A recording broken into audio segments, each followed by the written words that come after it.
आप जो तीज करते हो, हरियाली करो चाहे सातुड़ी करो, उस तीज की महत्वता क्या है, इस हिंगोली की शिव महापुराण की कथा में अपने को समझना है कि उसकी मूल तत्वता, उसकी महत्वता है क्या, उसका महत्व क्या है।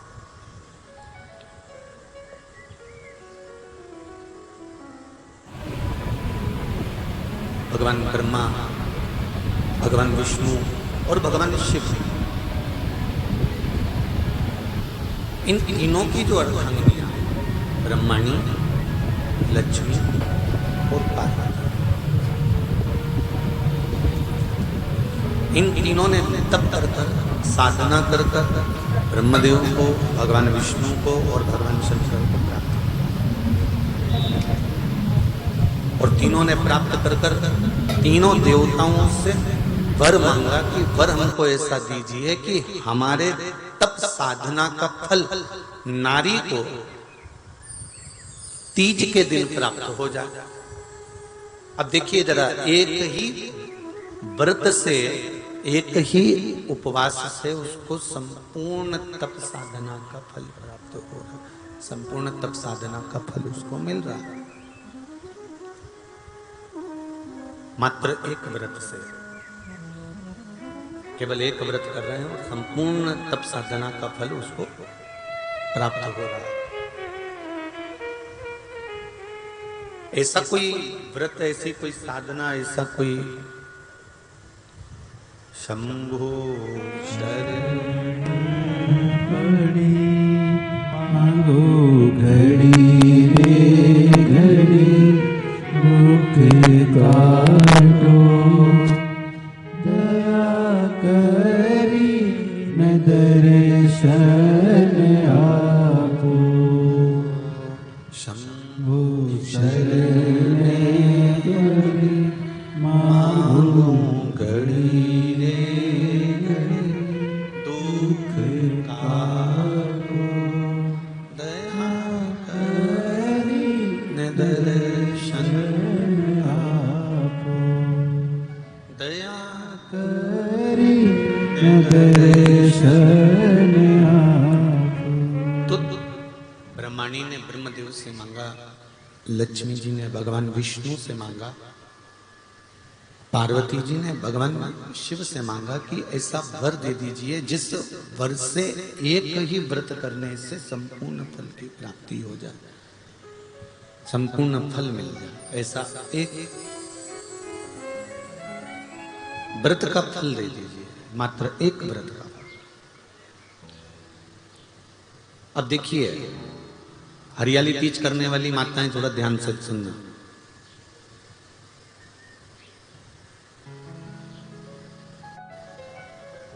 हरियाली तीज जब माताएं करती हैं तो एक हरियाली तीज, एक गणगौर की तीज, ये दो तीज के व्रत ऐसे होते हैं जिसमें जब माताएं करती हैं तो उस समय पर उमा, ब्रह्मणी और लक्ष्मी, इन तीनों की आराधना का फल उसको केवल एक व्रत से प्राप्त हो जाता। अब देखिए दूसरा सातुड़ी तीज,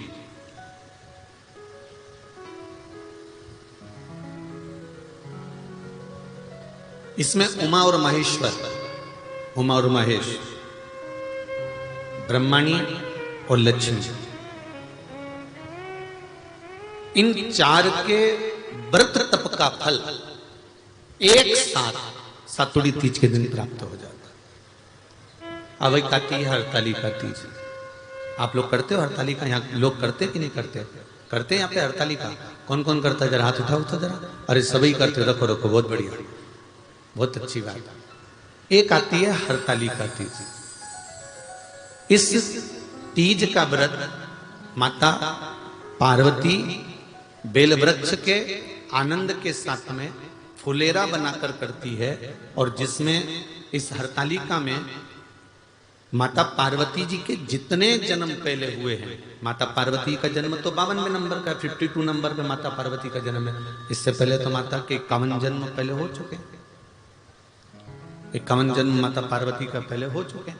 तो वो जितने जन्म माता पार्वती पूर्व में ले चुकी हैं, ब्रह्माणी जितनी बार ब्रह्मदेव के साथ में विराजमान हो चुकी हैं, इंद्राणी जितनी बार इंद्र के साथ विराजमान हो चुकी हैं, और लक्ष्मी चाहे वो राधा के रूप में हो, चाहे वो रुक्मणी के रूप में हो, चाहे वो सतभामा के रूप में हो, चाहे वो यमुना के रूप में हो, चाहे वो गंगा के रूप में हो, जितनी बार माता लक्ष्मी ने रूप धारण करे हैं वो सब रूप में, और माता पार्वती अपने सारे रूप में, ब्रह्माणी अपने सारे रूप में, लक्ष्मी अपने सारे रूप में इस हड़तालिका तीज के व्रत को करने के लिए आतुर रहती हैं। और इस व्रत को कर कर एक दिन में ही संपूर्ण विश्व का जितना तप है, साधना है, उपवास है, सबका फल एक साथ एकत्रित कर लेती हैं केवल एक व्रत में, हड़तालिका तीज। अब एक बात ध्यान से सुनिएगा, सारे व्रत आपका अगर स्वास्थ्य खराब हो गया तो आप व्रत छोड़ सकते हो। जितने भी व्रत आप लोग कर रहे हैं पूर्व के, सोमवार, मंगलवार, एकादशी, छठ, पंचमी, चतुर्थी, अगर आपका स्वास्थ्य खराब है तो आप उस व्रत को छोड़ सकते हो, सारे व्रत को छोड़ सकते हो। पर तीज का जो व्रत होता है, हड़तालिका जो व्रत होता है, ये व्रत एक बार लेने के बाद जब प्राण छूटते हैं तभी ये व्रत समाप्त होता है, अन्यथा बीच में ये व्रत समाप्त नहीं। ये व्रत समाप्त होता ही नहीं। अगर शरीर से नहीं बनता कि अब हमारी अवस्था हो गई, अब शरीर से नहीं बन रहा है, तो भले एक पहर की पूजन कर कर, एक पहर का नियम धारण कर कर, एक पहर का स्मरण कर कर, एक पहर का पूजन कर धारण करो, और उसके बाद में भले आप थोड़ा सा जो भी आपको लेना है वो कर लो, पर इस व्रत को करना ही पड़ता है। इस व्रत का नियम ही यही है। आप में से कई माताएं ऐसी बैठी हैं, कई भाई ऐसे बैठे हैं, कई बच्चे, कई बेटियां ऐसी बैठी हैं, जरा कथा को सुन रहे होंगे तो उनके स्मरण में आएगा ये बात। जितने लोग आस्था चैनल पर सुन रहे हैं वो भी ध्यान लगाकर सुनना, और जितने लोग फेसबुक यूट्यूब पर सुन रहे हैं वो भी ध्यान लगाकर सुनना। कई लोग ऐसे हैं जिनके अंदर नेगेटिवता आती है। नेगेटिवता मतलब घर में बैठी बैठी सोचती थी कहीं मेरे बेटे के साथ कोई एक्सीडेंट तो नहीं हो जाएगा, कहीं मेरे पति को कुछ हो तो नहीं जाएगा। घर से निकल रही है पति के साथ, और निकलते समय तैयार होते होते मन में भाव उत्पन्न हो गया, कहीं हम जा रहे हैं और कहीं एक्सीडेंट हो गया तो, मेरा देवर गया उसके साथ ऐसा हो गया तो, मेरी देवरानी गई है उसके साथ ऐसा हो गया तो, ट्रेन से जा रही है तो ट्रेन में कुछ हो गया तो, गाड़ी से जा रही है तो गाड़ी में कुछ हो गया तो, मोटरसाइकिल से गया तो मोटरसाइकिल में कुछ हो गया तो, रात्रि को सो रही है तो भी उसके अंदर नेगेटिविटी है। और ऐसे कई लोग हैं, भले नादगांव में भले ना होंगे, हम नहीं जानते, पर ऐसे कई लोग हैं, कई लड़के हैं, कई लड़कियां हैं, कई बेटे हैं, कई बेटियां हैं, कई बहुएं हैं, कई सास हैं, कई ससुर हैं, कई माता हैं, कई पिता, कई पुरुषों के मन में आ जाता है मैं फसल बो रहा हूं और मुझे ऐसा लग रहा है कि बिल्कुल नहीं होगी, अब की बार तो पीक आएगी नहीं, अब की बार तो ऐसा होगा। नेगेटिव मंदिर में बैठी है तो भी नेगेटिव आ रही है, उसको लग रहा है कि कुछ गंदा, उसको गंदा समझ में आ रहा है, उसको लग रहा है कि कुछ गंदा है।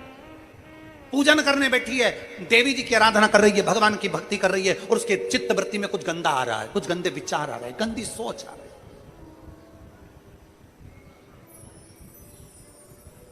अपने अंदर गंदे विचार, गलत सोच आ रही है। शिव महापुराण की कथा कहती है, शंकर भगवान का चरित्र कहता है, हफ्ते में एक दिन ऐसा बनाओ अपनी चंद्र नाड़ी को मजबूत करने का प्रयास करो। जब तुम्हारे गलत विचार आ रहे हो ना, गलत सोचने में आ रहा हो, उसके साथ ऐसा नहीं हो जाए, मेरे पति गए उनके साथ ऐसा नहीं हो जाए, मेरा बेटा स्कूल जा रहा है उसके साथ ऐसा नहीं हो जाए, मेरे साथ में ऐसा नहीं हो जाए, जरा सी हाथ दुखा तो लगा कि कहीं मुझे बड़ी बीमारी तो नहीं हो गई, जरा सा एक छोटी सी भी फुंसी हो जाए ना, एक छोटी सी भी गांठ आ जाए शरीर में तो ऐसा ना लगने लगे कि मुझे कहीं कैंसर जैसा रोग तो नहीं हो जाएगा, कहीं मुझे बड़ी बीमारी तो नहीं हो जाएगी, कहीं जरा सा किडनी में दिक्कत आई, पानी पीने में दिक्कत आई, कहीं आंखों में दिक्कत आई तो कहीं बड़ी बीमारी तो नहीं हो। नेगेटिवता, गलत सोच, गलत विचार, गलत दृष्टि। ऐसे कई लोग हैं जिनकी सोच में ये गलत चीजें आती रहती है। और प्रयास करना पितृपक्ष की आज रवि प्रदोष की इस कथा को सुनकर प्रयास कर देखना क्या करना है हमको। अगर ऐसे गलत विचार आ रहे हैं, गलत सोच आ रही, गलत दृष्टि आ रही, गलत विचार हमारे भीतर आ रहे हैं, गलत सोच हमारे भीतर आ रही है, तो एक काम करो, एक बेलपत्री लीजिए, सावधानी से समझ लेना। एक बेलपत्र लीजिए और उस बेलपत्र की ये जो दो डंडी है और एक बीच की डंडी है, इसके मध्य की जो जगह है, चैनल वाले अगर दिखा रहे होंगे तो आप लोगों के स्मरण में होगा, बीच की पत्ती और ये दो पत्ती के बीच में जो जगह होती है, इस बीच वाली जगह पर पीला चंदन पूरे तरह से उसका लेपन कर लीजिए। पूरे तरह से पूरी चंदन से लेपन कर लो बीच की जगह को। बीच वाली पत्ती, दो पत्ती, उसके बीच की जो जगह है उसमें पीले चंदन का लेपन कर लीजिए। हफ्ते में एक बार आप करोगे, आपको दूसरे हफ्ते में मालूम पड़ जाएगा कि आपके अंदर की गलत सोच समाप्त हुई कि नहीं, गलत विचार समाप्त हुआ कि नहीं हुआ। चंदन का लेपन करिए। उस चंदन के लेपन को कर किसी भी शिवालय में, अगर शंकर के मंदिर नहीं जा सकते हो तो अपने घर में जो शिवलिंग हो वहां उस शिवलिंग पर आप उसको समर्पित कर दो। तुम्हारी मर्जी पड़े जैसी चढ़ा दो, बस शंकर के शिवलिंग पर चढ़ा दो। कुछ देर मंदिर में हो तो नंदी के पीछे, अगर मंदिर में हो तो नंदी के पीछे, और घर में हो तो किसी भी स्थान पर सुख आसन लगाकर, सुख आसन मतलब जैसे हम बैठे हैं पालकी लगाकर, दोनों सुख आसन मतलब आराम से बैठकर सुख आसन लगाकर, और अपनी सीधी साइड की नासिका को बंद करना है और उल्टी नासिका से श्वास लेना है। 1 से 1.5 मिनट तक श्वास लेना प्रारंभ करो। अपने शरीर में एक चंद्र नाड़ी होती है।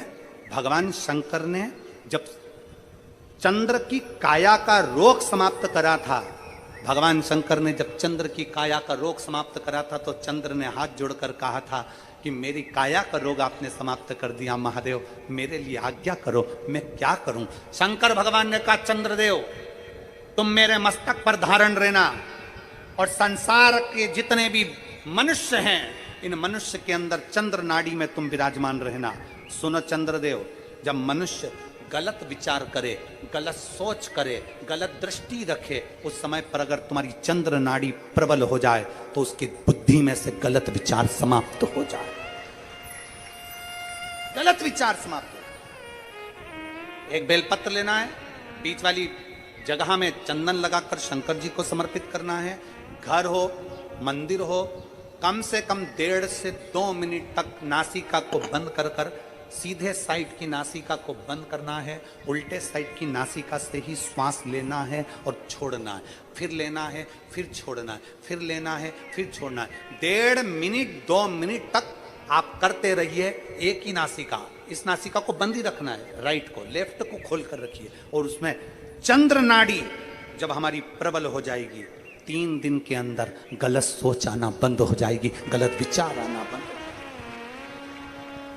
गंदा दिख रहा है, गंदा सोच रहे हैं, बेटा कॉलेज गया तो मन में आ गया, विचार में आ गया मेरे बेटे के साथ कुछ ना हो जाए, बेटी कहीं गई है तो गलत विचार आ गया, पति कहीं गया तो गलत विचार आ गया, अपन कहीं जा रहे हैं तो गलत विचार आ गया, हाथ दुख रहा है तो ऐसा लगने लगा कि शरीर में कोई बीमारी आ गई, जैसे ही शरीर में मुख में स्वाद नहीं आ रहा तो ऐसा लगा कि मेरे को बड़ी बीमारी हो गई, थोड़ी सी गठान हो गई तो मन में आया कहीं कैंसर जैसा रोग ना हो गया। गलत विचार, गलत सोच, गलत दृष्टि। आज के जमाने में हर व्यक्ति गलत सोच को अपनी बुद्धि में भर रहा है। उसका कारण है उसकी चंद्र नाड़ी प्रबल नहीं हो पा रही है। चंद्र नाड़ी को सक्रिय करने का प्रयास करिए। जब सक्रिय कैसे करेंगे? हमारी सीधी नासिका को हम बंद करेंगे, उल्टी नासिका से ही श्वास लेंगे। 1 से 1.5 मिनट 2 मिनट तक आप प्रतिदिन करना प्रारंभ करिए। 5 दिन 4 दिन 3 दिन के अंदर गलत सोच आना बंद हो जाएगी और आप अपने वापिस स्वस्थ हो जाओ। चंद्र नाड़ी को प्रबल करिए।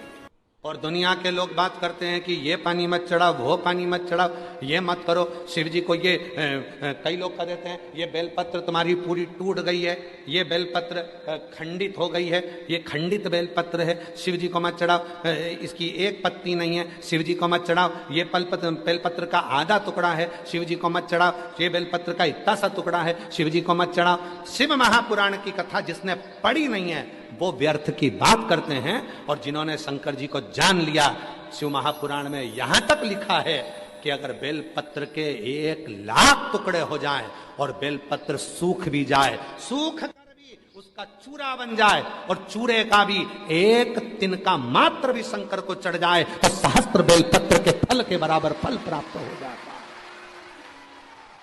जो समझे ही नहीं उनको क्या समझा? जो आज भी दिमाग में लेकर बैठे, खंडित है, खंडित है, खंडित है।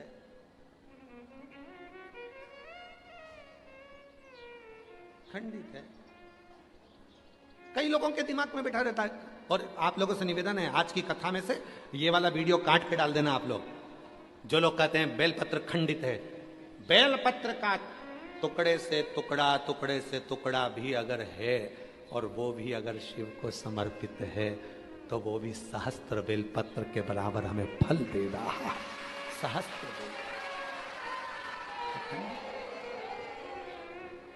दुनिया में केवल एक ही तो है, पूरी दुनिया में केवल एक ही है, मेरा देव अधिदेव महादेव। भगवान विष्णु जी की मूर्ति खंडित होती है तो मूर्ति को बदलना पड़ता है। राम जी की मूर्ति खंडित होती है तो मूर्ति को बदलना पड़ता है। देवी जी की मूर्ति खंडित होती है तो मूर्ति को बदलना पड़ता है। दत्त भगवान की मूर्ति खंडित होती है तो मूर्ति को बदलना पड़ता है। 33 कोटि देवताओं की मूर्ति खंडित होती है तो मूर्ति को बदलना पड़ता है। और महादेव का शिवलिंग यदि खंडित भी हो जाता है तो वह अखंडेश्वर महादेव कहलाता है। शिव जी का शिवलिंग भी अगर खंडित हो जाए तो वो खंडित नहीं माना जाता। 1000 टुकड़े हो जाएं तो खंडित नहीं माना जाता। उसके टुकड़े टुकड़े हो जाएं तो भी खंडित नहीं माना जाता।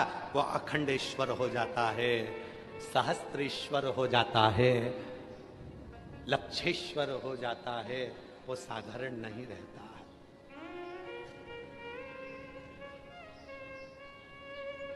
लक्षेश्वर अखंड है, वो खंडित ही नहीं हुआ। सारी दुनिया में सबसे ज्यादा आक्रमण अगर द्रोहियों ने करे हैं तो काशी पर करे हैं। अगर विधर्मियों ने सबसे ज्यादा आक्रमण करे तो काशी विश्वनाथ पर करे। सब कुछ तोड़ लिया उन्होंने, पर काशी आज भी अजर और अमर जैसी खड़ी की खड़ी है।